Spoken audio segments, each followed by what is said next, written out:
नमस्कार दोस्तों, मैं डॉक्टर रेखा गौर। हम सभी बचपन से एक नाम से परिचित रहते हैं, माँ। हमारे जीवन का सबसे पहला, सबसे मीठा, सबसे प्यारा शब्द, सबसे प्यारा रिश्ता माँ।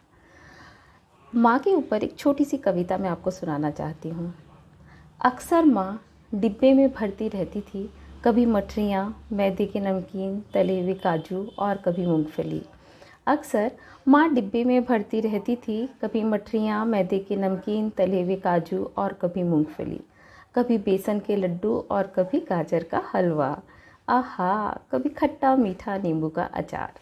थोड़ी कटोरियों में जब भाई बहन को एक सा मिलता था, थोड़ी थोड़ी कटोरियों में जब भाई बहन को एक सा मिलता था, ना कभी कम ना कभी ज़्यादा, तो अक्सर एक ख्याल मन में आता था, माँ सब नाप कर देती है, काश मेरी कटोरी में थोड़ा ज़्यादा आ जाता। फिर एक सवाल कुलबुलाता, माँ होना कितना अच्छा है ना, माँ होना कितना अच्छा है ना। ऊंचा लंबा कद, लंबे लंबे हाथ, ना किसी से पूछना ना किसी से मांगना। रसोई की अलमारी खोलना कितना आसान है, जब मर्जी खोलो जब मर्जी खा लो। लेकिन रह रह कर एक सवाल भी मन में आता, माँ को तो कभी खाते देखा ही नहीं, माँ को तो कभी खाते देखा ही नहीं। ओह, शायद तब खाती होगी जब हम स्कूल चले जाते होंगे, या फिर रात को हमारे सोने के बाद। पर फिर लगता डिब्बे तो वैसे ही हैं। हाँ, ये डिब्बे तो वैसे ही हैं जैसे पहले देखे थे, कभी भी कम ही नहीं होते। माँ ने डिब्बे जमाए थे बड़े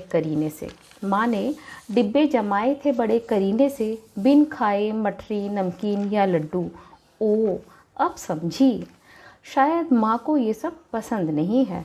माँ, एक दिन माँ से पूछ ही लिया, माँ तुम्हें लड्डू नहीं पसंद? माँ बोली, बहुत पसंद है।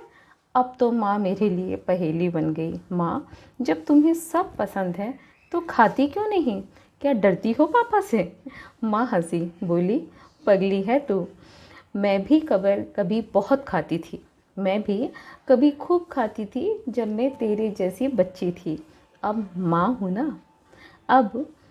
हूँ ना, जब तुम खाते हो तभी मेरा पेट भर जाता है।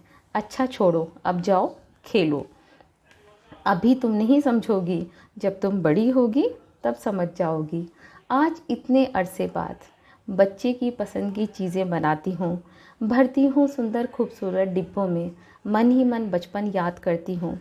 सच कहा था माँ ने, माँ बनकर ही समझोगी, माँ बनकर ही जानोगी। माँ का धैर्य, माँ का प्यार, माँ का संयम सच है। माँ की भूख बच्चे संग जुड़ी है। आज समझ सकती हूँ मैं, क्योंकि मैं भी आज माँ हूँ, मैं भी आज एक माँ हूँ।